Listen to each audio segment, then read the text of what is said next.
Lepo pozdravljeni v podcastu Zevo. Danes je z mano novinarka, pisateljica in ženska, ki je v življenju doživela stvari, ki se jih večina od nas ne zna predstavljati.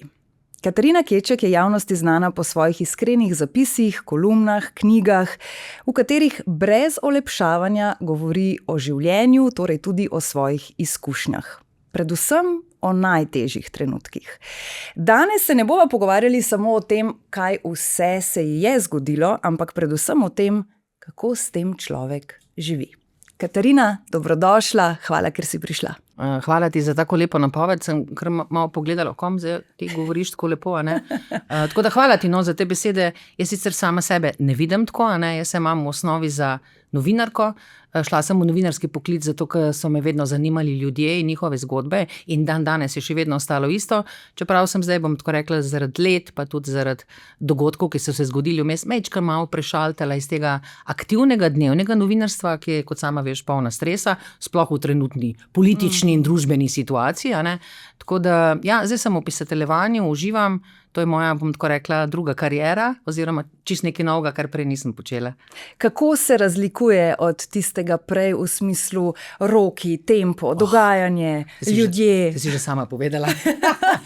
Novinarstvo je fajn, ampak novinarstvo v dnevnem, sploh recimo na televiziji, je zelo stresno in zelo naporno. Imam še danes recimo nočne more od deadline-ov, če rečem tako, ne, oziroma od teh vsakodnevnih, ne, ker če si v dnevnem informativnem programu, imaš deadline vsak line in ljudje, ki smo v službah, seveda vejo, kako je to, ko imaš ti neke roke. Lažje imeti rok na en teden ali pa na en mesec dni. Tako da ja, zelo stresno in zdaj, ko gledam recimo razne televizije in poročila, opažam seveda, da je novinarska klika vedno mlajša, da novinarjev moje generacije skoraj da ni več nikjer, sploh na televizijah, ne, zdaj lahko tlele zdaj razčlenjujemo, zakaj je temu tako. Res pa je tudi to, ne, da televizija ne mara starejših ljudi, oziroma ne mara, če sem bolj natančna, ne mara starejših žensk. Ne, starejši moški pa seveda, tako kot pregovorna, ne, so boljši izleti kot vino, ne, me ženske pa očitno smo kot čajne vrečke, ne. Nikoli ne veš, koliko smo močne, dokler nas ne dajo v vročo vodo. Zdaj ta enakopravnost neka, ne, bom tako rekla, pregovorna, oziroma v čemer se ukvarjamo ves čas, ne, sama tu dobro veš, da v praksi ne živi najbolje, a ne. Tudi v novinarstvu recimo vidim zelo velike razlike med moškimi in ženskimi. Že statistično je dokazano, da moški v novinarstvu dobijo več denarja, kot dobimo ženske, čeprav se tudi ta poklic, bom rekla, na mojo žalost na nek način feminizira. Vidim, da je vedno več novinark in vedno manj moških novinarjev. Je pa res tako, da smo me seveda ženske kot mravljice dobre za vsakodnevno delo, moški pa zasedajo uredniška in šefovska mesta, ne. Tako je povsod, ne. Tja se bomo morda še vrnili v nadaljevanju. Jaz bom, v bistvu ti moram priznati, ko sem se pripravljala na današnji pogovor, se mi je v enem trenutku zdelo, da imam, ne bom rekla prepolno glavo, ker to bi mogoče imel malo negativnega prizvoka, ampak sem imela tako polno glavo različnih stvari, da sem se mogla prav sesti in si reči, ok, kje bom začela? No, viš, kako je to v mojih čevljih potem. Ja, in zato sem potem tudi uvodoma rekla, da praktično se bova seveda dotaknili tvojega življenja in vsega tega, kar se ti je zgodilo, ampak tisto, kar je meni prihajalo ves čas v ospredje, je bilo, kako človek s tem živi. Ker nekaj je, da se ti zgodi, nekaj je, da preživiš, nekaj pa je, da to skozi celo življenje nosiš s sabo. In zdaj, seveda, če hočem majčkeno bolj ljudem, ki morda ne vedo, pojasniti, ne, bova seveda šli najprej na obdobje, ko si bila stara 20 let, ko se je v bistvu prvič zgodil ta nek, verjetno največji... Bi rekla zunanji impakt. Tako, oziroma nek največji rukr, če lahko rečem po domače, a ne, ki te je zaznamoval. Kaj točno in kako je to takrat bilo? Jaz sem to zgodbo sicer namenoma skrivala 30 let, ne, to sem tudi kasneje seveda povedala. Razlogov, zakaj sem to skrivala, je bilo veliko. Eden je bila ta, da sem bila novinarka in se seveda nisem hotela na nek način diskreditiraš. Kot sama veš, tudi po 30 letih od izbrisa, rečemo temu desna politična opcija, še vedno ne priznava tega zločina, ki ga je označila in obsodila cela Evropska unija, Evropska komisija, pač vse možne mednarodne inštitucije, ki so se ukvarjali s tem izbrisom. Ja, stara sem bila 20 let. Moj oče je bil v tistem času član jugoslovanske armade. Imel je celo visok status oziroma visok čin, bil je polkovnik v tistem času in bil je seveda tudi polkovnik in komandant kasarne, ko se je pač, rečemo temu, Slovenija odcepila. Tako da sem se nehote, bom tako rekla, znašla v nekem preseku, med domovino, v kateri živim, v kateri sem se rodila, in pa seveda, zdaj bom tako rekla, interesov moje družine, ki je bila seveda povezana z jugoslovansko armado, kar ni nič neobičajno, ker je bilo takrat v jugoslovanski armado ogromno, seveda, in Slovencev, in Hrvatov, in Srbom. Zdaj, kako se je vojna končala, to vsi vemo, po 7 dneh, 10 oziroma, hvala Bogu, brez nekih večjih, bom rekla, bombardiranj oziroma tega, kar danes gledamo v vojnih območjih, hvala Bogu, Ukrajina, Bosna in Bližnji vzhod, zdaj in kakorkoli tega v Sloveniji na srečo ni bilo. In se je to končalo, vendar bom rekla, ne vem, če se ti spomniš v tistem času, od 91. tam do zime, nekaj takšnega, nihče ni natančno niti vedel, kako se bo zdaj Slovenija obrnila. Čakali smo na priznanja različnih držav, čakali smo na, bom rekla, na odgovore oziroma na neke mirovne sporazume z Beogradom, da pocahnemo, če rečemo temu, miroljubno razdružitev, kar se hvala Bogu kasneje tudi zgodilo. Jaz sem se pa pač najdla v tem klinču. Jaz nisem niti, mislim, ne samo jaz, takrat niti ljudje niso vedeli, kaj se dogaja. Ampak mislim si, vprosti, ker te prekinjam, da pri 20 letih si človek verjetno niti ne predstavlja, kaj se dogaja. Meni takrat politika ni zanimala, tako kot tudi danes 20-letnike ne zanima. Mene je takrat zanimalo, ne vem, da pridem v Ljubljano, da grem študirati novinarstvo, imela sem fantazije, zanimali so me žuri, svoboda, okus svobode. Klasične stvari. Pač klasične tinejdžerske stvari, če rečem tako, Je pa res, da se pač zgodile take stvari, nekatere nisem planirala. Da skrajšam to zgodbo, ker se lahko pač 3 leta zdaj pogovarjam o tem. Moji starši so se odločili, ta še ni bil dogovor z Beogradom, oziroma to je bila posledica mirovnega sporazuma, da se z vojsko konec avgusta leta 1991, če se spomniš tega, odpravijo nekam proti jug. Takšen je bil dogovor za Slovenijo, da morajo Slovenijo zapustiti vsi člani in tudi, bom tako rekla, zaposleni v jugoslovanski armadi. V tistem času je šlo okoli 100,000 ljudi ven iz Slovenije nekam proti jugu, ker se pa že začenjala vojna med Hrvaško, Bosno in Srbijo, bom tako rekla. Tako da tisti ljudje, ki so takrat šli, niso vedeli, da grejo v vojno in niso niti pričakovali.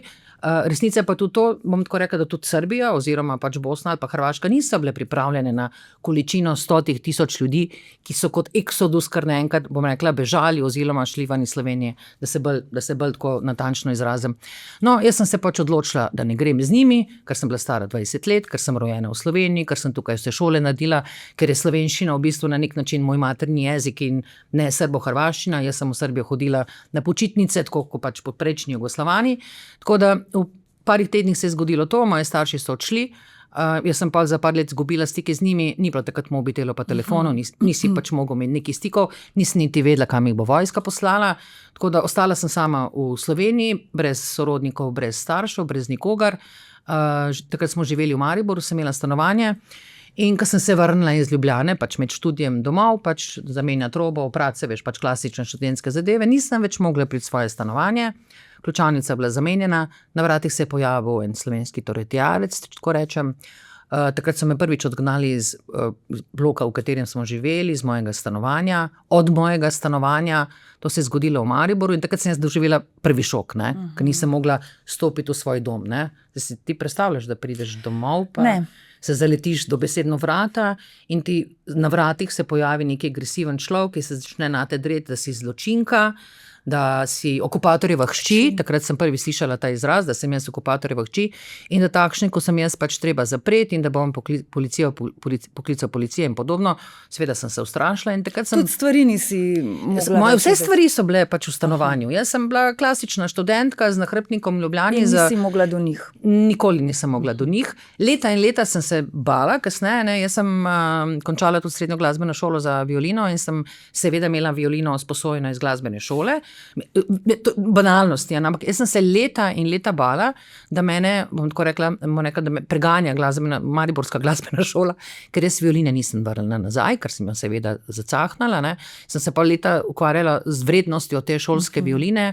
Zagotovo to ni neka Stradivarka bila, v vrednosti 200,000 evrov, ampak jaz mislim, da te šolske violine oziroma ti inštrumenti so vseeno vredni par tisoč evrov. Ne? Tako da tukaj sem se počutila zelo ogroženo in sem bila prepričana, da me lovijo zaradi tega denarja. In še eno zadevo sem imela zelo problematično, nisem vrnila knjig v knjižnico. Vem, da zveni banalno, ampak jaz sem... Te je preganjala ta misel. Me je preganjala. Jaz 20 let se nisem upala v knjižnico opisati, dokler se nisem poročila in zamenjena priimka, ker sem bila prepričana, da sem zacahnala nekje na črnem listu kot Katarina Stojanovič, pa ni vrnila 5 prijateljev, pa ne vem še kaj te knjiga, ne, in se veš, bom tako rekla, izkabene kakšne članke, ne, ko v Ameriki nekdo vrne knjige po 30 letih, ne, pa je bila kazen vmes, ne vem, 300.000, jaz sem čisto šokirana, kar se tega tiče. Tako da ja, te 2 banalnosti so bile, ker so me še bolj spodbujale, da sem pač bedala. Nisem imela drugega, vrnila sem se v Ljubljano, ne, zato ko Mariboru so me vsi poznali, oziroma tudi moje starše, tam se nisem počutila varno, sploh zaradi te grožene, ne, da bo treba me zapreti in policijo poklicati, tako da sem to tudi drugi šok doživela, ker sem takoj naslednji dan šla seveda na občino. Edini dokument, ki sem ga imela v rokah, je bila pač osebna izkaznica, nisem imela niti pasoša, nič. Vse to je ostalo doma in mi je tam, tako kot vsem ostalih izbrisanim, o čemer sem slišala še leta kasneje, gospa za šalterjem pač enostavno prerezala dokumente. Prerezala dokumente in ko sem se začela razburjati, so poklicali varnostnike in potem sem spet bežala iz občine. Ne? Tako da leta sem rabila, čisto iskreno leta, sama kot punca. Oprosti, ko si recimo doživela to, da te je počakal neznanec pred lastnim družinskim stanovanjem, si takrat pa že toliko vedela, kaj se dogaja in kako se dogaja, ali je to vse potem bilo naknadno, se pravi, grem nazaj v Ljubljano, zdaj se bom pa usedla, pa da sploh dojamem, kaj se dogaja. Nisem imela kaj veliko za dojeti, veš, ker se zadeve so se tako hitro premikale, ne, jaz pa tudi nisem mogla, veš, ni bilo računalnikov, ni bilo interneta, ni bilo informacije, ni bilo informacije, veš, na prvi korak, koga boš zdaj le poklical. Jaz sem bila leta prepričana, da sem edina. Jaz sem bila leta prepričana, da so se te zadeve zgodile samo meni, zaradi tega, ker bi moj oče polkovnik. 100% sem bila in tudi nisem nikogar spoznala, ki bi imel iste probleme kot jaz, oziroma ki bi ostal brez dokumentov. Moraš vedeti, da so takrat vsi izbrisani to skrivali. Jaz lahko, da sem nekaj, ampak mi smo vsi skrivali, da nimamo dokumentov, vključno z mano, ker smo se bali, kaj bi se nam lahko zgodilo. Slišali smo ogromno zgodb, vladala tudi neka psihoza. Takrat bom tako rekla v Sloveniji, jaz sem sama slišala grozne zgodbe o deložacijah, o tem, kako tudi poznam seveda družine, ki me policija oziroma teritorialci sred noči uleteli, da so jih po domače povedan sterali stanovanja, deložirali, narečem bolj uradno, ne bolj lepše, zaplenili njihova stanovanja, njihove stvari, tako da to, kar se je zgodilo meni, ni bilo edino. Žalostno dejstvo je bilo to, da te stvari niso prišle v medijih. Ne? Jaz sem kad izbrisana, se pol kasneje tudi celo zaposlila. Bom tako rekla, na Pop TV-ju. Imela sem srečo v tistih časih, bom tako rekla, takrat je bil urednik Tomaž Perovič, da ko sem prišla na audicijo oziroma na pogovor, da bi pač delala kot novinarka na Pop TV-ju, sem pol tam nekaj malo mecljala, češ, da imam neke težave z dokumenti, nekaj tako, nisem bila čisto natančna, ker izraza izbrisanih še ni bilo, še vedno sem mislila, da sem ena redkih oziroma edina, tako da sem imela srečo, da je pač Perovič rekel, tako kot je rekel pač vsem novinarjem, ko so prišli, kaj me ne briga tvoje privatne zadeve, je rekel, tle imaš možnost, da se greš novinarstva, splavaj, skoči v vodo, če boš splavala, če pa ne boš splavala, pa pač ne boš. In si. In sem morala splavati. Veš, kot ti nimaš veliko možnosti, potem pač splavaš. Ravno to je tisto, splavaš. Ravno to je tisto, kar se bom spet vrnila na začetek, ko sem govorila o tej polni glavi informacij. Nekaj je preživeti, zato ker ali pa iti v službo, zato ker se ti fajn zdi, da boš delal na neki medijski hiši, zato ker te ta poklic zanima in tako naprej. Nekaj pa je, da predvidevam, da bi se takrat v bistvu z vsemi 4 prijela karkoli. Vsega, kar bi imelo pridih normalnega življenja. Ker tisto, kar je bilo prej, ni bilo normalno. Jaz sem do takrat delala pač na črno, bom rekla, ker nisem imela dokumentov. Delala sem se živo od čiščenja do čuvanja otrok, do kelnarjenja, delala sem v Delovi tiskarni, sem zlagala časopise. V glavnem, lotila sem se vsakega dela, ki sem ga lahko dobila. Problem je bil v tem, da so ljudje, bom tako rekla, zavohali na nek način, tako kot se podobno dogaja danes, bom tako rekla, z gradbenimi delavci iz drugih držav, ki nimajo urejenih papirjev, kar pomeni, da se jim plača na črno. Jaz, ker sem bila ženska, se mi je celo parkrat zgodilo, da mi niso hoteli plačati, ker so enostavno vedeli, da nimam kaj narediti, na policijo ne morem iti, dokumentov nimam, in enostavno nisem imela nobene druge možnosti Dostkrat se mi je zgodilo, čisto po domači povedano, da mi celo niso plačali. Tako da sem po 30 letih čutila potrebo, tudi zaradi velikih razlogov. Jaz sem 30 let čakala, da eno od izbrisanih napiše to zgodbo. 30 let. Ne gre za majhno količino ljudi, uradne ocene so, da je bilo takrat izbrisanih 25.641 ljudi, neuradne ocene so celo 40.000. Jaz verjamem, da država to manj zmanjšala, ne? Da je manjši impakt, kar se tega tiče. Ne? Ampak tu, če rečemo, okoli 30.000 ljudi bilo izbrisanih, moramo računati še na njihove člane družine, ne, na 2 do 3 do 4 pač članov, ki so vsi skupaj bili v tem problemu, ne samo tisti, ki nimajo dokumentov. Ogromno družin poznam, ki sem jih seveda kasneje tudi kot novinarka spoznala, ki so zaradi enega izbrisanega v družini ali pa zaradi 2 živeli na robu revščine, niso si upali iti z države, niso hodili na dopuste, niso hodili nikamor, skrivali so se, bom tako rekla, gospodje, ki so prej imeli neka normalna življenja, normalne zaposlitve, mogoče celo neke funkcije, so bili prisiljeni sekati drva na črno oziroma delati na kmetijah, na črno večinoma, da so zaslužili neki denar za svojo družino. Sama veš, kak je to, da ljubezen se neha, ka ni denarja, ne? Oziroma, ko pridejo problemi, je zelo pomembno. Ogromno teh družin se je ločilo, ogromno teh gospodov so deložirali iz te države, ko so jih dobile, ne? Tudi meni so se zgodile 2-krat, ne? Ta neprijetna izkušnja, bom rekla. Ko so te, ne, dejansko poslali. Ja, da me je policija 2-krat dobila, ne, bom tako rekla, jaz sem na zunaj, čeprav sem bila, bom tako rekla, živela sem kot klošarka oziroma spala sem posod po Ljubljani, ker sem si lahko našla neko prebivališče, od znancev, bom tako rekla, do naključnih fantov. O katerem obdobju zdaj govoriva? Govoriva od leta 91 do 97. Čeprav sem jaz na Pop TV že tam 96 začela delati, čeprav sem bila izbrisana. Ne? Sam tisti časi, če se spomniš, ni bilo to tako problematično. Ne? Jaz tudi recimo na faksu nisem imela nikoli problemov na FDV-ju, ker je bilo takrat važno, da imaš rdeči indeks. Mene ni nišče nikoli vprašal za pasoš na fakulteti ali pa za osebno izkaznico. Smo z indeksom vse pokazali. Važno je bilo, da si imel indeks, in če si imel indeks, je to veljalo kot neki uraden dokument, tako da mene nihče tam ni spraševal podobno za te. Podobno sem se tudi na Pop TV na nek način zlekla s tem, da sem pač Peroviću povedala, da imam neke težave z dokumenti, ampak to rešujemo, to se bo rešilo. Tako da sem jaz par let recimo plača dobivala na druga imena, honorar, če rečem bolj pravilno. Ne. Na druge delala sem na tuje študentske napotnice, če se spomniš, to je bilo obdobje, ki se je dalo, danes se to ne da, ne. Mislim, oziroma se mi zdi, da je malo težje. Ne. Tako da, ja, leta in leta sem se nekako vlekla, da bi se izvlekla iz te neke, bom rekla, luknje, v katere sem padla, no, zaradi zunanjih okoliščin. Pa si v tej luknji, kot jo sama omenjaš, oziroma konec koncev dejstva, da nisi imela stalno svojega nekega doma, prebivališča in tako naprej. Kolikrat vmes si pomislila na to, da je to vredno? Mislim, jaz sem večkrat pomislila na samomor, se priznama, ne.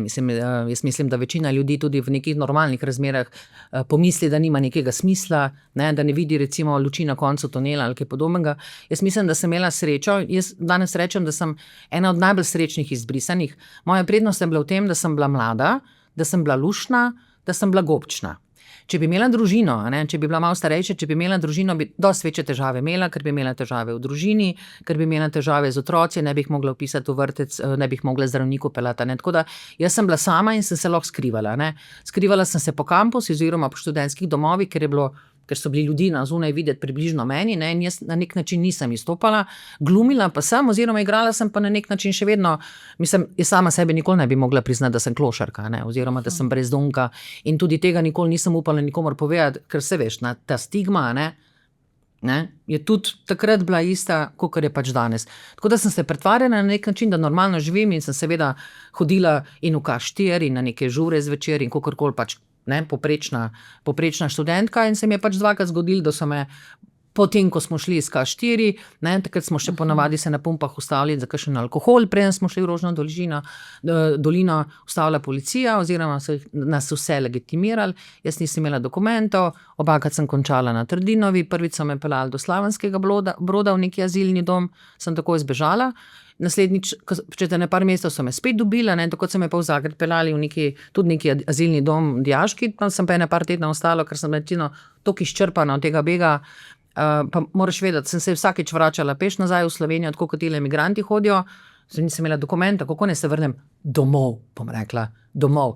Ampak jaz sem se na Hrvaškem počutila zelo ogroženo, moraš vedeti, da sem jaz srpske nacionalnosti, kar je sicer nepomembno totalno, ampak za tiste čase na Hrvaškem je bilo zelo pomembno.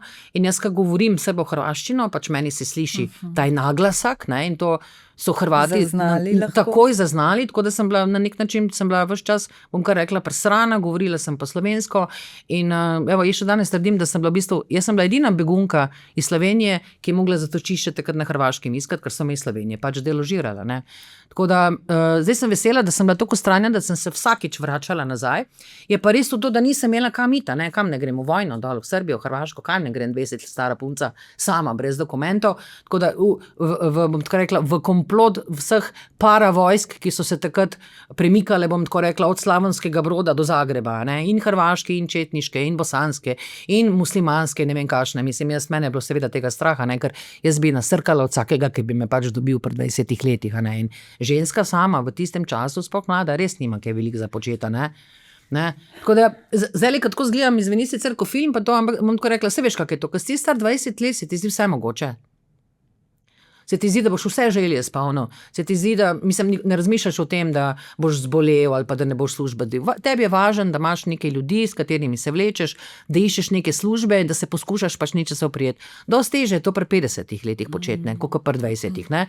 Tako da takrat se ti zdi vse mogoče, imela sem velike želje, seveda, želela sem postati novinarka, želela sem družino, še najbolj sem imela potrebo po tem domu, ki mi je bil tako na silo razdrt, ne, in sem, priznam, pač dolga leta imela travme tudi zaradi tega, ne. Jaz sem bila edina od mojih prijateljev ali pa od mojih znancev, ki nisem imela za vikende kam iti, ker nisem, ne vem, ker ne poznam, kak je to iti mami ob nedeljo na kosilo, a veš, ne, ker ne vem, kaj je to, ko ti starši čuvajo otroke, pač vsa ta zgodba, ni samo to, ampak vsa ta zgodba, ki pol potegne naprej, ne, se ti poruši, tako da, ja, sem se znajdla, ne. A si v tem obdobju vmes vseeno recimo iskala načine, kako pa bi uredila svoj status, kako pa bi, ali je to takrat bilo, se bo že poštimalo? Veš kaj, sem, ampak je bilo to vse v začaranem krogu, ne, jaz sem šele kasneje, kot novinarka, ko sem pokrivala potem te teme. Pokrivala te teme in takrat sem šele prvič dobila, bom tako rekla, neki dostop do nekih informacij, kaj se pripravlja, zakoni ali neko karkoli, ne. Moraš vedeti, recimo, jaz sem začela na Pop TV-ju delati 96. leta, izraz izbrisani se postavil leta 2000. Do leta 2000 se sploh nismo pogovarjali o tej temi. Mladina je prva postavila pač so začeli prvi s temi članki o nevidnih ljudeh, ki živijo v naši državi, in takrat se je šele prijel ta izraz izbrisani. Pred tem se pa nihče ni pogovarjal in smo se oziroma vsi delali, kot da tega ni. Kot da tega ni in da ta problem ne obstaja. Šokirana sem danes, recimo, ker to knjigo prebirajo, bom tako rekla, tudi ljudje, za katere sem bila prepričana, da to zgodbo poznajo in da vejo, da se je res zgodil zločin sistematičnega kršenja človekovih pravic, ne, pred 30 leti, govorimo o liberalnih, izobraženih ljudeh. Zdaj bom pač rekla, recimo, moja kolegica Zvezdana Mrakar, ki jo sicer zelo spoštujem, ne, se mi zdi razgledana ženska, je prebrala mojo knjigo po 30 letih in se mi je opravičila. Je rekla, jaz nisem sploh vedela, da se to dogaja po Sloveniji, in sem šele pol ugotovila, da večina Slovencev sploh ni vedela, kaj se v resnici dogaja, bom tako rekla, z neko manjšino. Me se zdaj pogovarjava o zgodbi stari 30 let. 30 let slovenska javnost ni slišala o tem, oziroma ni vedela, da so bili tle na nek način izgnani, pregnani, da je bilo odvzetje imetje ljudem, ki niso nikomur nič storili. In ne govorim zdaj o starešinah oziroma o članih vojaških družin, govorimo tudi o ljudeh, ki so tukaj iz drugih republik delali kot, ne vem, kot rudari na železnici, kot pač različne poklice, ne glede, da so bile povezani z vojsko, ne. Vsi so na neki način nasrkali zaradi tega.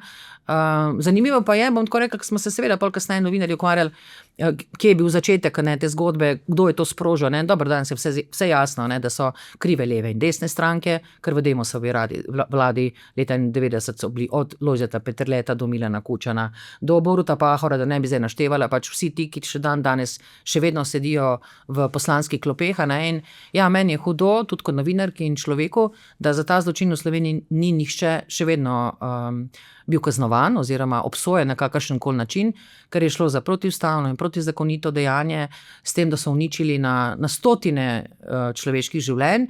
In ja, to se mi zdi velika sramota za slovensko državo. Še vedno se mi zdi pa sramota, da še vedno zakrivamo in da se delamo, da se to ni zgodilo. To, da smo mi en spomenik postavili, ne, jaz sicer nisem ljubiteljca spomenikov, ne, ampak spomenik ne more zakriti, bom tako rekla, te usode, ki so se končale mnoge zelo na grozen način. Mnogi časopisi so seveda tudi raziskovali in recimo vem, da je prav Madina dokazala, da je eden od deložiranih izbrisanih Slovencev, ne, bil najden potem v množičnem grobišču v Bosni in Hercegovini, ker so ga seveda nagnali tam dole, ne, ker je bila pač vojna. In hočem povedati, tudi jaz bi lahko tako končala in mi ne vemo za zgodbe 250,000 ljudi, kam so zginili, kako so oni končali, kje so sploh končali, noben nima teh podatkov in seveda države Slovenije niti ni v interesu, da bi pač te stvari razčistila do konca. Ne? Koliko ljudi, tistih najbližjih okoli tebe, pa je vedelo? Malo. Malo, kdo so bili ti ljudje? Malo, recimo imela sem težave recimo z mojim možem, zato je zdaj tudi bivši, ne, ker je bil na nek način, če rečem tako, en klasičen Slovenc, on je mogoče mene 2-krat poslušal v tej zgodbi, ne, ampak pol mi z leti pripovedal, da o tem govorim. Tudi znancem ali pa svojcem, tako kao češ, ne, to bom tako rekla, sej jaz ne krivim njega osebno, ampak se mi zdi, da je bila to kar neka taka slovenska mentaliteta v fazonu, a lahko nehaš že govoriti o tem, ne, sej kar je bilo, ne bom pa se zdaj vračala non stop v preteklost, pozabi že enkrat to, ne, tako da jaz sem to, pozabi to, ne razmišljaj o tem, kar je bilo važno, da si ti preživela, ne, sem poslušala 30 let. In v mestnem času sem res čakala, da bo nekdo izbrisan, tako kot sem ti rekla že malo prej. Mislim, karkoli pač, napisal knjigo ali pa ne vem, ali film ali karkoli, ne, oziroma da bi razgrnil javnosti to, kar je bilo skrivano 30 let. Ne. In rabila sem 30 let, priznam, tudi rabila sem, da sem dobila diagnozo raka, ki mi je tudi veliko klofuto dala, da sem se zavedala, da te knjige ne bo. Zato, ker, bom tako rekla, morala sem ugotoviti, ne, da večina teh ljudi, oziroma skoraj vsi tile izbrisani, ki so bili v Sloveniji, so bili mali ljudje. Ne bom rekla, da so bili nepismeni, polpismeni, ampak to so bili mali ljudje, ki niso imeli, bom tako rekla, niti nekih ambicij, da bi se izpostavljali, ni bilo veliko izobraženih ljudi, oziroma pišočih, če rečem na ta način, in je nastala res ta luknja 30 let. Zato sem se jaz počutila dolžna in sem prepričana, da to, še danes verjamem, da je bila ta poslanstvo pač dano meni, tudi kot novinarki, ne, da napišem to knjigo in da pustim te sledi in da pustim, če rečem, ta spomin, kaj se je zgodilo. Ne. In to je prva knjiga bilo katerega izbrisanega, pač resnična zgodba, ni fikcija, ne. Je pa res, pisatelj Miha Macin je sicer izdal neko fikcijsko knjigo par let nazaj Izbrisana, ne, to se spomniš, verjetno si brala, tudi film je bil posnet, ampak gre za fikcijo, ne. Ni to resnična zgodba, ni resnično ime. Vsi politiki, ki so tukaj omenjeni, vsi ljudi, ki sem jih srečala, ki so mi pomagali ali pa mi niso pomagali, so navedeni v tej knjigi, ne. Ironija usode celotne in zakaj jaz tukaj zraven tebe sedim, je pa zahvala Zmagu Jelinčiču, ne. A ni smešno? Ja, to kdo bi rekel, ne? Kdo bi si mislil, Kdo bi ne? si mislil, ne? Vidiš, život piše romane, ne? Ja, ne? In zanimivo mi je, ko sem poslušala en tvoj pogovor, ko je ravno prišla tema na to, kako si rekla, treba je ločiti Zmago osebno in Zmago politično. Tudi Evo treba ločiti, se veš, Evo v službi pred kamerami, pa Evo doma, pač doma, pri štedilniku. Ja, v osnovi si ista oseba, verjetno se drugače obnašaš, oziroma v javnosti bolj paziš, kaj rečeš, a ne, kakor doma, ker smo bolj sproščeni. Za Zmago to vsi vemo, ne, že 30 let, kakšna je njegova politična doktrina, zame tudi ni bila nobena skrivnost, bom tako rekla, nestrpnost do drugačnih, tudi do, bom tako rekla, čifurje, južnjakov, vse vrste, ne, ampak Zmagota vsi poznamo tudi privat, ne, Slovenija je majhna, verjamem, da si se tudi ti Zmagotom že kdaj privat pogovarjala. Zmago je privat čisto drugačen človek, kakor je v parlamentu, oziroma kakor je v svoji politični vlogi, tam igra vlogo, ki je namenjena njegovim volivcem, v privatnem življenju je pa to inteligenten, razgledan, luciden človek in zelo veliki kavaljer. Katarina, moram te to vprašati, ne morem mimo tega. Fascinantno, res fascinantno mi je, ko te poslušam. V prvi vrsti zato, ker tako kot si rekla, na trenutke, kot da mi razlagaš obnovo filma, ki si ga pogledala včeraj na Netflixu, ampak v bistvu ne, gre za tvojo zgodbo kot prvo. Kot drugo me fascinira to, da o tem govoriš. Ok, res da, 30 let kasneje, pa je morda tudi zaradi tega lahko ta govor takšen, ampak lahkoten, tako. Kot tretje pa totalno brez dlake na jeziku. Ali je ta delček brez dlake na jeziku prišel po bolezni, dajva reči, ne vem, 40., 50. letu, ko si rekla, vse mi je, kaj si bodo ljudje mislili o meni, ker konec koncev izdati tako knjigo, ne glede na to, da gre za tvojo osebno zgodbo, v kateri brez dlake na jeziku pišeš, kaj se ti je dogajalo. Dosti lažje pisati fikcijo, priznam. Dosti lažje pisati fikcijo. Ravno to, ker vseeno to je tvoja zgodba. In ljudje smo, hočemo ali nočemo, narejeni, kaj bodo pa rekli. Veš kaj, jaz nisem tipična Slovenka, hvala Bogu. Nimam se za neko povprečno malo meščanko, tako da se vedno borim proti temu, mislim, vedno manj me seveda tudi zanima, kaj si drugi mislijo, sama veš, da je to čisto brez veze, ne. Mi, ki smo pa, bom tako rekla, ki delamo v medijih oziroma smo pa povezani z mediji na takšen ali drugačen način, smo pa tudi navajeni na te vsakodnevne kritike, nažalost je to z leti vedno hujša, ne. Mene zelo moti, zato ker se pač ljudje, mislim, ne glede na to, kaj rečeš ali kako si oblečen, kako izgledaš. Polovica Slovenije te bo popluvala, polovica Slovenije te bo s tabo strinjala, ne glede na to, se pogovarjamo midve o fižolu ali po vremenu, tako da sem morala z leti tudi malo to dojemeti, da so ljudje zelo najlažje kritizirati, najlažje plunt po nekom, ne, tudi mi smo človeško tako narejeni, da hitro pademo pod negativne vplive, najlažje se je skregati, pa tebe poslati v tri krasne, ne. In to počnemo, ko ne razmišljamo, ne, ker to čisti refleks, ne, skritizirati, to je brez veze, to meni ni všeč, ne. Sem bolj ugotovila sem, da z leti, da če ti hočeš nekoga pohvaliti, oziroma če hočeš dati kakršenkoli kompliment, ne, da moraš pa že možgane sprožiti, ne, za kritiko ne rabiš, ne, hitro nekoga obsuješ, pluneš, če pa hočeš nekomu lepega reči, ne, moraš pa že tele možganske vijuge, pa že, kaj naj zdaj rečem Evi, kar ji drugi že niso povedali, pa da ne bo zvenel ceneno ali pa podcukrano, ampak vseeno ti želim dati neko lepo besedo, ne, ker si lepa punca, ker si pametna punca, ker je vse to, hočem reči, in se mi zdi fajn, tudi te stvari opaziti. Se je treba pa že potruditi. In zato se je treba potruditi. In se mi zdi, da je to tako življenje, ne, zdaj tako, jaz sicer, midva z Bogom imava sicer zanimivo odnosa, ne, jaz nisem neka klasična vernica, ampak sem prepričana, da mene Bog obožuje oziroma me zelo rad, ker če me ne bi oboževal, ne bi tukaj sedela in mi ne bi vse te preizkušnje dajal skozi življenje, v kateri me seveda pričakoval, da bom zmagala.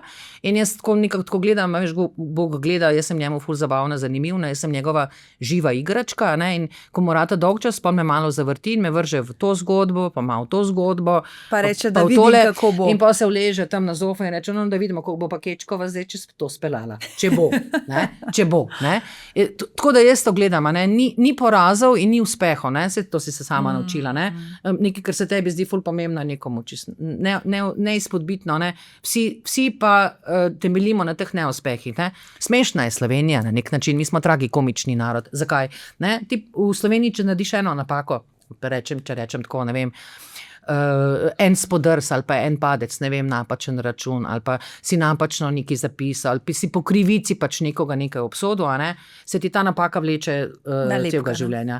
Ljudje kar pozabijo, kaj si ti dobrega prej naredil oziroma temeljijo in te ocenjujejo samo na tvoji zadnji dejavnosti oziroma na tvoji zadnji napaki. Ampak mi smo vsi ljudje, mi vsi napake delamo, ne. Jaz kakšen dan rečem nekaj, kar naslednji dan ne drži in mislim se priklepati za te besede, ne, se mi zdi čisto nesmiselno. Ampak ljudje pač tako funkcionirajo, ne. Zdaj, recimo, če gledava tega, ne vem, Stevanoviča, pa ne vem kaj, ne. Mislim, zdaj vsi nabijajo ene in iste stvari, ne, ko smo jih že stokrat slišali, ne, pozabljajo pa, da zadeve grejo naprej in se širijo, ne, da prihajajo tudi seveda novi zadeve, ne samo to, kaj je zdaj on podpisal, pa kaj ni podpisal, jasno je, da je vse nategnil, to smo zdaj vsi zaštekali, ampak kolikrat moramo zdaj to mi zdaj, ne, a veš, ne. Ne? Zdaj, glede na to, da to, kar sem prej rekla, fascinantno, ne, si šla tudi na kritiko oziroma na te povratne informacije, da je spluvati enostavno. Ja. Bolj sem pa mogoče imela v mislih ta vidik, da, popravi me, če se motim, ampak da že od nekdaj si nekdo, ki nimaš težav se opredeliti na glas. Čeprav si 30 let nekaj skrivala, ampak po drugi strani se mi pa zdi, da si v družbi bila tista, ki si nekaj zagovarjala in se ne skrivala zadaj. Kar se mi je zdelo prav. Ja? In to je blagoslov izbrisanih na nek način. Jaz, ker nimam v Sloveniji te neke prve vrste kritikov, ne, torej, jaz nimam mame, ki bi me poklicala po telefonu pa rekla, kakšne si počeri glasla po televiziji. Veš, o čem govorim, ne? Jaz nimam teh prvih sorodnikov, ki bi bili, oziroma neko prvo kritično maso, ki bi se jaz bala, da bi se moja mama mene sramovala, ali pa da bi oče bil jezen, ker jaz govorim stvari, ki njemu niso všeč. Teh kritikov ni. Včasih celo pogrešam, da bi mi kdo rekel, ne vem, da se ne mečem tok naprej, oziroma naj malo spustim, ne, mislim tako, ne. Tako da jaz gledam to kot blagoslov in prekletstvo, da nimam takih kritikov, po drugi strani sem pa mogla zelo veliko samocenzuro sama pri sebi, da vem, kaj je prav, pa kaj ni prav, pa kaj je fajn za povedati v javnost, pa kaj ni fajn za povedati v javnost, ker vse pa tudi ni za v javnost, ne, konc koncev, ne. Metati kosti ljudem, ne, samo zato, da te obirajo, tudi nima nekega smisla, ne. Absolutno, pa si recimo v času delovanja na Pop TV, oziroma ko si delala poklic novinarke in pokrivala med drugim takšne teme, ki si jih živela tudi sama, koliko je bilo to težko po eni strani pokrivati, ne vem, temo, ki je tvoja zgodba, in ne biti ob tem, ne vem, jezen, čustven. Mogoče me to rešilo na nek način. Te teme nikoli niso bile prvovrstne politične teme. Te teme nikoli niso končale na prvih mestih časopisnih revij oziroma časopisov. Nikoli nismo začenjali dnevnika s temi temami. Te teme so vedno spadale v tiste socialne teme, da ne rečem teme o Romih, pa izbrisani, a ne? Pa še tako, da so vedno prihajali nekako na rob dnevnika in niso nikoli jemale te neke ful velike pozornosti, ne? Tako da, če že moramo, ne, in večina novinarjev niti ni hotela delati teh tem, kot prvo niso jih niti poznali, niso niti razumeli tega problema. Mene pa tudi to seveda osebno zanimalo, ne, kako se bo zdaj to končalo, če se bo sploh končalo. In evo, po 30 letih ti rečem, da se zgodba ni končala. Še vedno je v Sloveniji okoli 30-40 izbrisanih ljudi, to govorimo o ljudeh, ki že 30 let v Sloveniji živijo tako rekoč na črno, ki se skrivajo, pol klošarjev izbrisanih oziroma nimajo dokumentov, to je posledica vsega tega, kako so živeli, ko so se družine podrle, bom tako rekla, ker niso mogli več kreditov plačevati, ker so izgubili službe, so pač končali na cestah. Zgodi se recimo do take zgodbe, mislim, kar je neverjetno, ne, v Amnestyju so mi povedali, da so pred parimi meseci recimo našli človeka v Prekmurju, ki je bil 30 let izbrisan in sploh ni vedel za to. On sploh ni vedel, da je bil izbrisan. Malo me spominja na ono zgodbo japonskega vojaka, ne vem, če si brala, ko je Amerika napadla Vietnam, ne, tudi Japonska zraven sodelovala, ne, in en japonski vojak se je skril v vietnamskih gozdovih in je po 20 letih, ko je bil že zdavne vojne konc, prišel ven iz te džungle, če je konc vojne. Ne? On se pač toliko časa skrival, enostavno ni vedel, da je vojna konc in se je še kar skrival pred vsemi in po 20 letih je pa zaštekal, da pa zdaj pa konc vsega, ne? Že po 10 letih, ne? Ampak se še vedno. Gospod živi na neki kmetiji v Prekmurju, bom rekla, mali človek, nima neke veze z nekimi institucijami velikimi, ne? Dela na kmetiji. Po 40 letih je dobil prvega otroka in ko je hotel otroka vpisati na občini, so mu rekli, gospod, pa vi sploh ne obstajate. In tako je v bistvu zvedel. In tako je zvedel, da on sploh nima nobenih papirjev, čeprav davke pa plačeval, davke pa plačuješ, ne? Tako da uradno pa ni hodil zdravnikov, ni imel nekih zdravniških velikih problemov in je pač tako obstal na nekem robu. Trenutno ni nobenega zakona, ki bi lahko temu človeku zritel papirjev. Ne obstaja pač noben zakon, kako bodo to uredili, ne vem, verjetno po vezah in poznanstvih, tako kot sem si jaz na koncu morala urediti, ne? Ampak to so spet malenkosti. In mene je vedno bolelo, ne? Evo, še to moram povedati, vedno me je bolelo, ko sem gledala s kakšno lahkoto, zdaj verjamem, da mi bo polovica športnih navdušencev, da bo jeznih na tem, kar zdaj le govorim, ne, ampak vedno me je motila, jaz sem tlele rojena, govorim slovenski jezik, se imam za, bom rekla, tako na nek način za Slovenko, gojim slovenske tradicije, kulture, ne, pa je Slovenija s takim veseljem, s tako lahkoto vsakemu afroameriškemu košarkašu, ki je prišel v Slovenijo za 14 dni meter žogo ali pa za 3 mesece, s takim veseljem podelili državljanstvo. Čeprav tistemu človeku je bilo čisto vseeno za to, a ne, in verjetno ga je tudi pol po 3 mesecih, ki je šel iz Slovenije vrgel stran. Mi, ki smo pa tukaj živeli, pa ne bom rekla, da smo gradili to državo, ne, ampak smo doprinesli k marsičemu, ne, pa sploh nismo imeli te možnosti oziroma smo bili šikanirani, diskriminirani. No in to me recimo vedno bolelo, ne. Kako je lahko zdaj bom zvenela malo rasistično, kako lahko en črnc, ki ne zna slovensko, nima pojma o Prešernu, bolj vreden kot jaz. Ampak še dan danes je to tako, ne?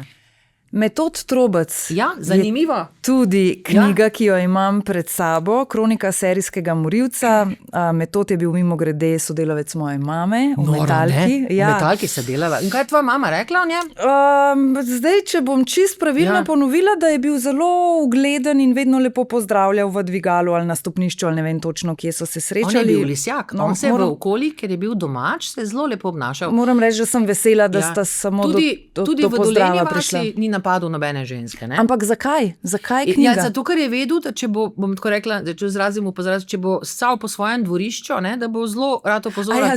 Ker bodo potem v Dolenji vasi, seveda, če zgine ženska v Dolenji vasi, to je malo problematično in bi že lahko postal sumljiv, ker ga vaščani itak niso marali nikoli v življenju. Bolj me je zanimalo, zakaj si se odločila za knjigo? Veš kaj, tako da bom rekla, Trobec se mi je zdel vedno en tak slovenski fenomen v negativnem smislu. Imamo seveda tudi pozitivna, ne? Ampak imamo tudi v negativnem smislu. In evo, spet, ko novinarka gledam, 30 let se mi je zdela spet taka neka tišina okoli tega, ne? Pa ne bomo rekli, da zagotovo ne obstaja noben psihopat več Slovenije, to bi bilo manj umno, ne? So se kasneje seveda pojavljali še od Silva Pluta, pa še tako naprej ne bi naštevali, ampak ta je bil pač prvi, ne?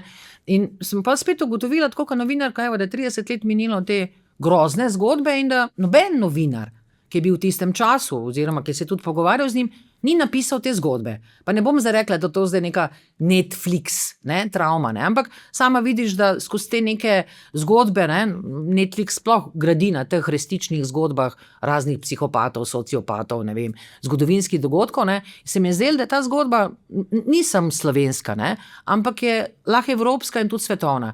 Problem pri tej naši zgodbi bi bil to, da ga družba oziroma sistem dolg časa ni zaznal. Kot prvo, ne da njega zaznal, njega so že zaznali zaradi raznih ropov in kraj, ki je bil itak znan potem, ne?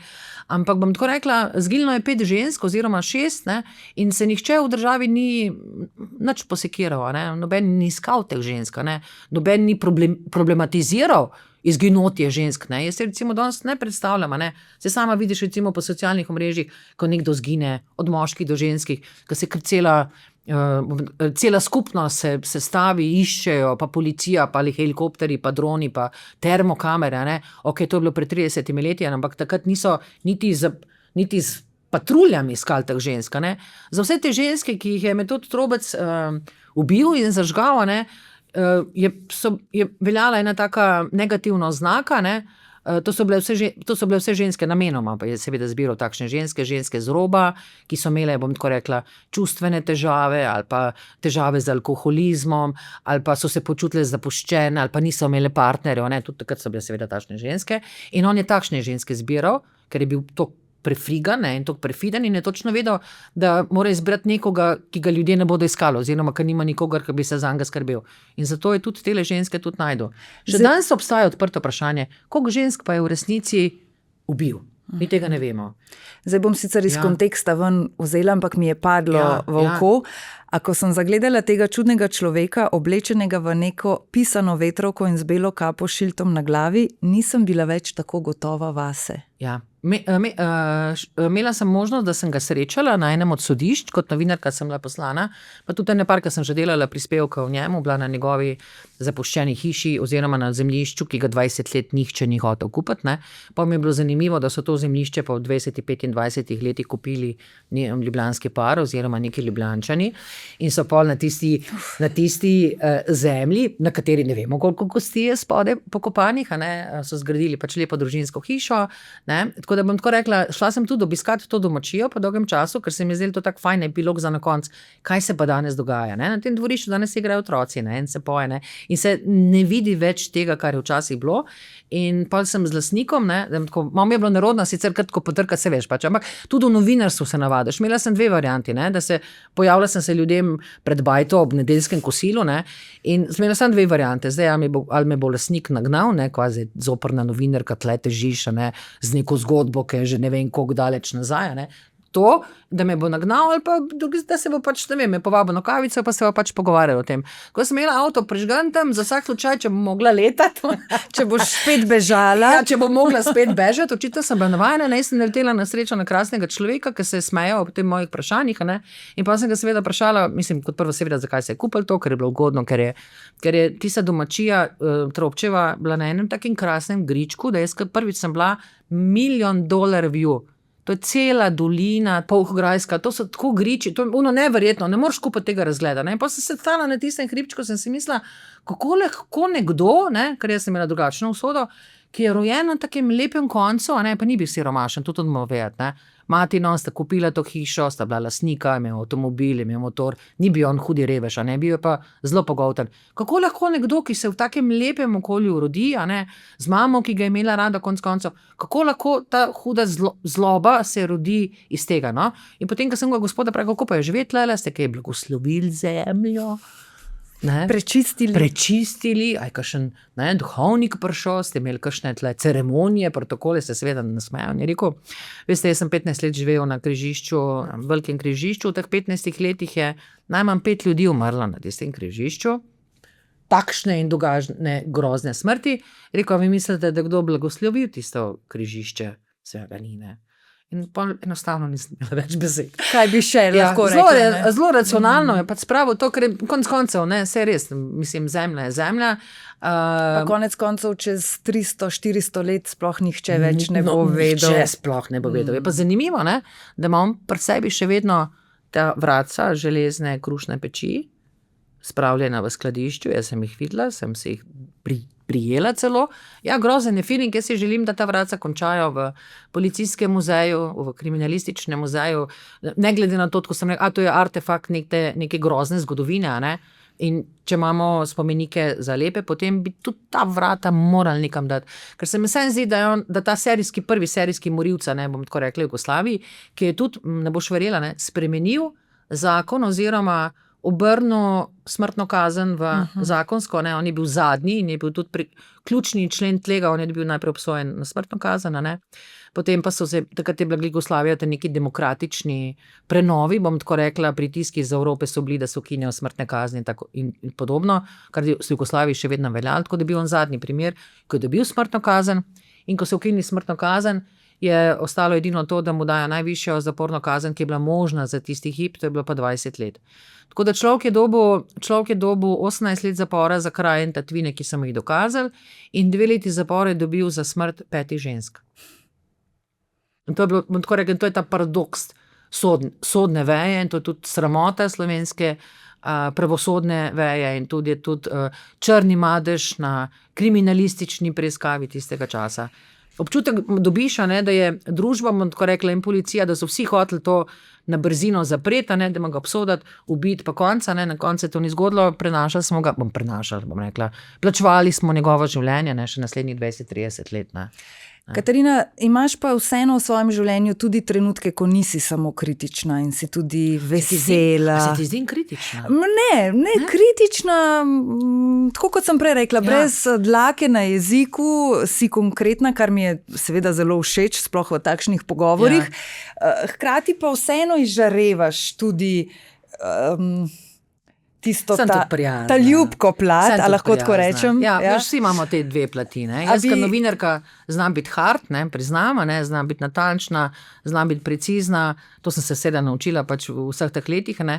Privat sem pa čisto seveda drugače, privat sem pa cica malce. Zdaj bi te sicer še zelo rada spraševala in marsikaj te še vprašala na temo raziskovalnega novinarstva pri nas in tako naprej, ampak tisto, kar me bolj še zanima, je pa omenila si že diagnozo rak, ki je tudi v bistvu, ne bom rekla, povod morda za to, da je knjiga danes. Ja, bila je prelomnica, ne, ker sem bila prepričana, se veš, kako vsi rakavi bolniki, ne, da ne bom mogla te bitke premagati. Kdaj si zbolela? Jaz sem zbolela prvič 2019, pa pol drugič 2021, ne, tako da zdajle sem par let, rečemo, v remisiji. Se niti ne ukvarjam, tako rekla, veliko to boleznijo, sem pa razumela, zdaj pa razumem to, kar so mi prej onkološki bolniki pripovedovali in kar sem tudi večkrat brala. Mnogi so recimo znajo reči, da so, kar zveni grozno, ampak znajo reči, da so hvaležni za diagnozo rak. To si slišala verjetno, ne? Pa zdaj, po moje si težko to razložiš, ali si znaš razložiti? Mogoče si lahko malo razložim, zato ker imam blizu primer, ki vem, zakaj je hvaležna za to diagnozo, je pa to seveda vseeno stavek, ki težko rečeš. Ja, je neverjeten. Ampak bom tako rekla, jaz želim ljudem povedati, da to v Telekolum ne pišem, da se da tudi s to diagnozo živeti, da se seveda moraš soočiti, ko se soočiš z diagnozo, se soočiš tudi sam sabo, seveda tudi vsemi napakami v preteklosti, bom rekla, tudi tega, bom rekla, hlastanja za službenimi, mi novinarji smo seveda sploh podvrženi temu stresu, tako da zame je stres največji razlog za nastanek rakavih obolenj, to je zagotovo res, tudi znanost danes govori o tem, da 5-10% rakavih obolenj prihaja iz nekih genskih zapisov, 85% pa so posledica našega, rečemo temu, nezdravega življenja, stresa, premalo spanja, sekiranja večdnevnega. Recimo, jaz sem ugotovila, jaz leta nisem spala sploh, ne. Jaz dolga leta nisem spala, hotela sem samo sebe natrenirati, da bi bila podobna kakor Nikola Tesla ali pa recimo bom rekla, ali pa stari Čeferin, ne, ki sta spala oba, Čeferin še vedno, ne več, ampak spita 3 do 4 ure na noč. In to je dovolj, da ona dva lahko potem, bom tako rekla, ustvarja cel dan. O tem si verjetno brala, ne, o tem spanju. Zdaj, razlika... Mimogrede si bila na predstavitvi zdaj knjige? Ja, sem. Ja. Zdaj, pri Nikoli Tesli je to malo drugačne, ker pač on ni bil v neki službi, ne, oziroma on je bil sam svoja služba, kar pomeni, da je ustvarjal, ko on želel, ne, s tem, da je on spal 3 do 4 ure po noči. In čez dan je imel 2 do 3 dremeža okoli 20 minut. Ne. Zdaj bom tako rekel, jaz se zdaj bolj nagibam k temu, da poskušam živeti kot živali, ne pa kot ljudje, ker mi smo v osnovi še vedno živali, kar pomeni, da moraš spati toliko, koliko misliš, da potrebuješ, kolikor tvoje telo potrebuje. Zdaj spim enkrat več, kot sem prej spala. Ne. Prej se mi je zdelo, to sem bila celo vesela, če sem zmanjšala spanje, se mi je zdelo, da se lahko telo natrenira, pa se ne more, ne, to je bila največja neumnost.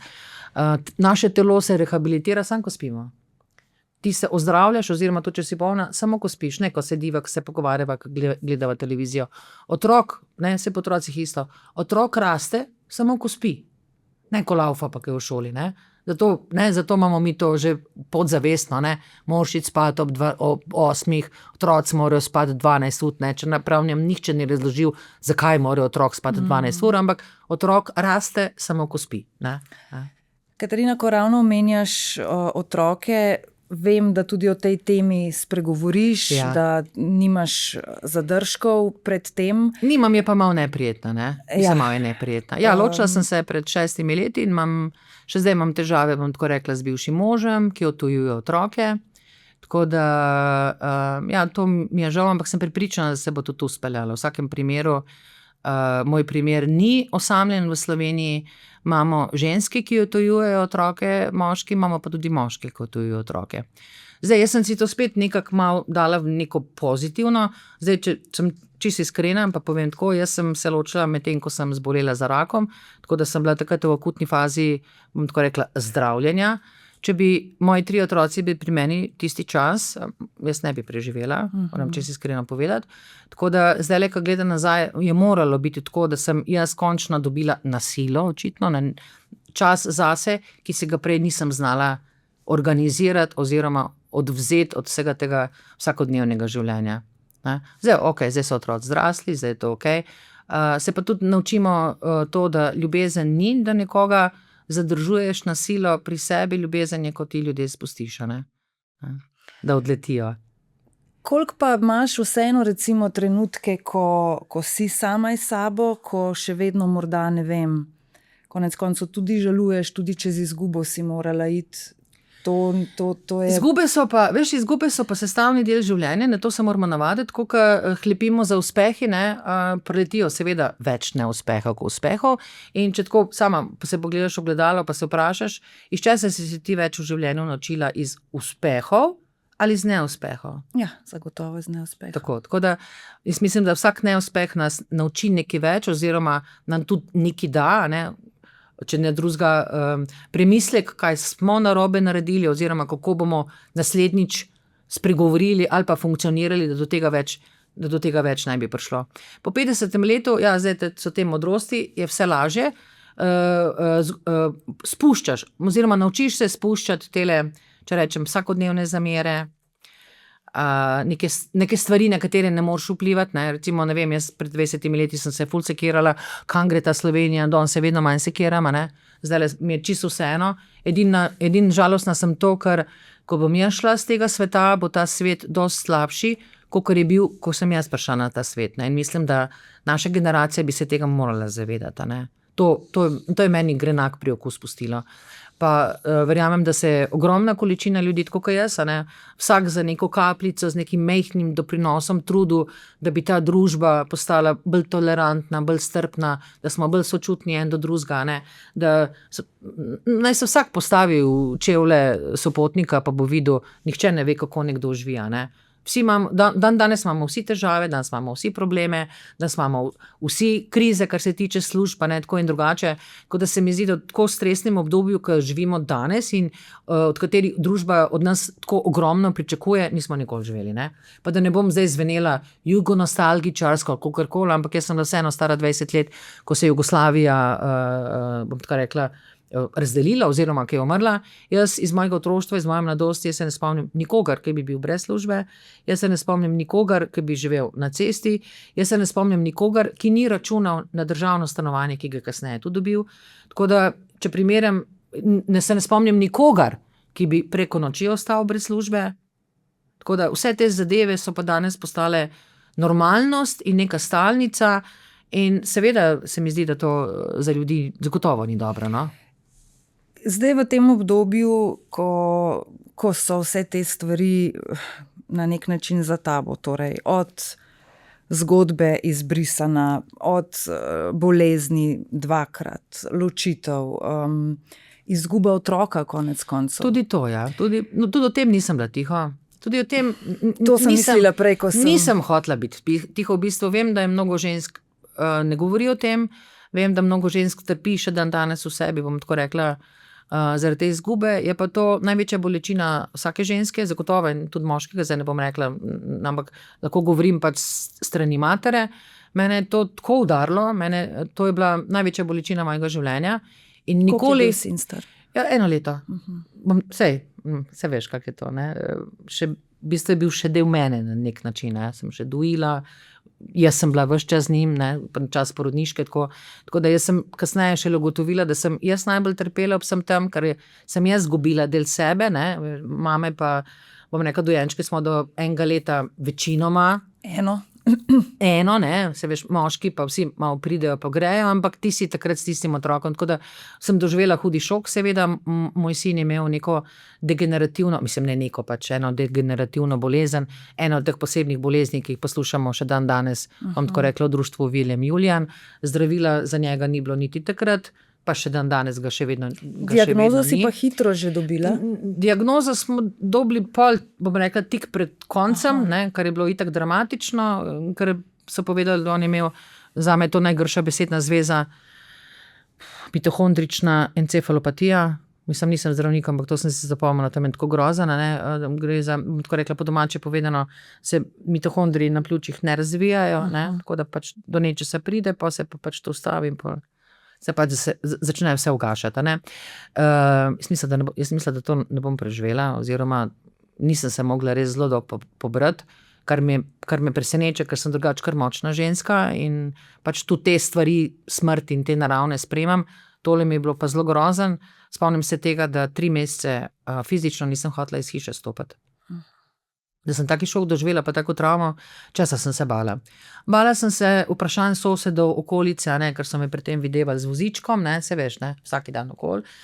Seveda sem pa normalno, da sem doživela ta vprašanja, ne vem, nisem upala kanto za smeti nesti. To je bil prvi otrok? Ali? To je bil drugi otrok. Jaz si nisem kante za smeti upala nesti, zato ker sem se bala, da ne bom sosedov srečala pri kantah za smeti, pa bo rekla, joj, kako pa ste, kako pa kje tam malo? In ko sem prvič to doživela, sem mogla reči, ja, mojega otroka pa ni več umrl. Najbolj sem se bala tega svojega stavka, ne, kad ti jasno in glasno rečeš nekomu, njega ni več umrl, s tem tudi to vse postane realnost. Ne. To mi je bilo najhujše. Kaj je bilo tisto, da je takrat ključno, zdaj ko pogledaš za nazaj, da si zmogla vendarle, da si rekla, še vseeno živim in moram preživeti in želim živeti. No, mislim, da me takrat na nek način reševala, ker sem imela še hčerko, tako da seveda nisem hotela tega daleč od tega, da bi zdaj še jaz njo zapustila, da vsem tam ostane še sama. Vodilo pa me je to eno zelo tako primitivno čustvo, bom tako rekla, jaz obožujem otroke, vedno sem hotela imeti veliko otroka, saj sem tudi 4-krat rodila, kar ni tako pogosto, bom tako rekla, sploh v tem nekem našem novinarskem svetu, pa bi verjetno jih rodila še, ne vem, še 10, če bi lahko. Od 4 porodov sem imela 3 carske reze, tako da so nazadnje na koncu rekli zdravniki, ne hoditi več, gospa Kečkova, to ne gre. 1-2 carska reza maksimalno, vse, kar je na to, je pa že smrtno nevarno. Ampak jaz sem potem brala o eni gospe v Veliki Britaniji, ki je imela 13 carskih rezov in sem pa ves čas težila zdravnikom s tem, če ona ima 13, pa bi jaz lahko tudi. Ampak jaz nisem tip za rojstvo, moram tudi priznati, se veš, da včasih pred 100 leti, da je 50% žensk umrlo na porodu, Različni razlogi so bile, večina je bila sepsa, kot drugo so bili, bom tako rekla, zadeve povezane s carskimi. Smo tako ozke boke, da ful težko revam. Ženske, ki smo umirale pred 100 leti, ker bi morali biti s carskim rezom, ker takrat tega ni bilo. Če so ga pa že izvedli, je bilo pa to tako antisterilno, da so umrle za posledicami pač tega. Tako da hvala Bogu, da današnja medicina takšna, kakršna je, čeprav ni popolna in ne more reševati vsega, ampak reši pa marsikaj. In če se sam vrnem k raku, jaz pišem te kolumne z namenom, da povem ljudje, da ne pade v tako dramo ali pa tako stisko, ko sem jaz dobila to diagnozo, morajo se zavedati, da je danes medicina tako napredovala, da 70% pacientov, bom tako rekla, zazdravimo. Ne bom rekla, da ozdravimo, mi smo vedno pacienti Onkološkega inštituta, ampak se da s to boleznijo, jaz ne rečem rada rak, ampak rečem resna kronična bolezen, ampak take bolezni jih je velika, od kardiovaskularnih do sladkorne, do ne vem kaj, za vsem tam pač lahko umreš, moraš paziti na način življenja, na prehrano, na veliko spanja, počitka, tako da je to resna kronična bolezen in sama si tudi omenila, da imate vi tudi v vsaki slovenski hiši je danes rak. V vsaki slovenski hiši in svetovna, še vedno pa je. Ja, še vedno pa je tabu. Še vedno pa je tabu. Jaz se spomnim, istočasno jaz in ena moja kolegica, novinarka iz Celja, Damjana Seme, v istem času podobno sva zboleli, s tem, da sva obe šli točno napačno. Jaz sem prvi dan, ko sem zbolela, začela pisati kolumne, ker sem čutila potrebo, da to čez besedo spucam vse te negativne občutke, pa tudi želela sem ženskam, ki hodijo za mano, da ne doživljajo tega šoka, ampak da če bodo prebrali moje kolumne, da vidijo, kakšni so postopki, kakšni so koraki, da se da preživeti, da se moraš boriti, da moraš iskati sami informacije, večinoma se moraš sam informirati. Še danes me moti, da ti kot pacient, ko prideš na Onkološki inštitut, pa ti dajo diagnozo, da ti ne dajo eno tako bukvico ali pa eno brošurco, kaj naj ješ, ker to je največji problem, kaj naj ješ. In pol naletavaš na zdravnike, eni zdravniki ti pravijo, nič mesa, samo zelenjavo, pa veva, da danes je zelenjava napol onesnažena, pa naletiš recimo na Erika Brecla, jaz sem jaz kot njega sem rekla, povejte mi, kaj naj jema, da bom zazdravila. Eriko, jejte, tako kot so včasih jedli ljudje, kmečko prehrano. Torej, meso, krompir, svinjska mast, solata, pač tako, kot so včasih jedla, to je normalno. Nič veganskega, vegi, jejte normalno. Procesirano in podobno. Procesirano, jaz se tega ful izogibam, vseh ejev, pojma nimam, sam, ne bom rekla zdaj biološko, ampak mislim, meni je tudi hecno, da rečemo danes biološki hrani, to je bila hrana, ki smo mi dve jedli v otroštvu. Zdaj pa to organska, pa neka biološka. To je zame normalna prehrana. Vse, kar je v štacunah, in še danes imam zelo veliki problem, pridem kamorkoli, če pridem, veš, ne vem, Merkur, Hofer, kamorkoli. Jaz imam v glavi rdeči znak, kjer piše 80% hrane, ki jo tukaj prodajajo, je škodljiva zate. In ne morem kupiti. Ne morem, tudi pri kruhu, pri mleku se že, veš, se ujamem, pa greš gledati, koliko je ejev v osnovnih živilih, in če ti to nalagaš na nano, le po 20 letih, ni čutno, da dobiš, bom tako rekla, neko bolezen, tako kot sem jaz dobila. Pa ti veš, da novinarji, to je pregovorno, od vekomaj nezdravo živimo, Zdaj, generacije novinarjev pred mano, če govorimo o generacijah Tanka, Čučka in teh velikih novinarskih imen, oni so vsi, bom tako rekla, 3/4 časa prebili v bifejih, to ni nobena skrivnost, 3/4 novinarjev je bilo pijancev oziroma alkoholikov, vsi so kadili, Danes je druga generacija novinarjev. Jaz nobenega novinarja danes ne poznam, ki si zvečer upa spiti eno pivo, a ne, to se je ful se spremenilo, ne. Nova generacija novinarjev niso več odvisni od alkohola, so pa odvisni od drugih poživil, od Red Bulla do raznih amfetaminov, vsega skupaj, samo zato, da preživijo ta stres iz dneva v dan. Ne? Katarina, še bi lahko govorili. Smo mi začeli? Zdaj, da ne bova končali točno to temo o pijančevanju, novinarstvu in tako naprej. Kaj bi rekla za konec vsem ženskam, zdaj bom pa šla kar direktno na ženske, ki so poslušale ta pogovor od začetka do konca in bijejo svojo bitko, kakršnokoli že. Bote svoje, verjemite vase. Poglejte se v gledalo, jaz se vsako jutro pogledam v gledalo, pa se rečem, joj ljubica, koliko imam jaz tebe rada. Ti si moja najboljša prijateljica. Samo to je res. Jaz sem zdaj sebi ratala najboljša prijateljica in se tudi do svojega telesa obnašam, kot da je moje telo najhujši sladkorni ali pa ne vem kakšen bunika, ne. Se objemam, se božam, se znam s priboljški, ne, zdaj nimam nobene slabe vesti, recimo, to lahko razkrijem, seveda, jaz vsak dan grem spat. Jaz sem kaj Japonka ratala, jaz sem vsak dan okoli 1-2 za pol urce, za 1 urco.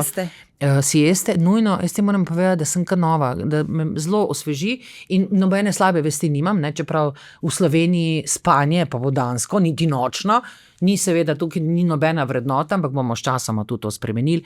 Japonci so že zdavnaj uzakonili spanje med delovnim časom, zračunali so, da če človek odremucka 20 minut ali pa pol ure, da je pol kasneje bolj produktiven in jaz to v praksi izvajam in drži.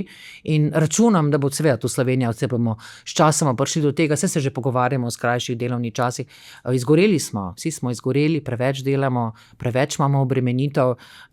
Če se spomniš, so lani sprejeli, sicer meni je brezvezen zakon, ne, da delodajalci ne smejo težiti ljudem po 5 uri, ne, se veš, maile, pa to, seveda jim ne smejo, ampak mi smo že vsi tako strenirali, ne rabiš ti odgovoriti na mail svojega šefa, ne, ampak točno veš, kaj bo po enem mesecu, ker drugi so pa odgovorili, ne.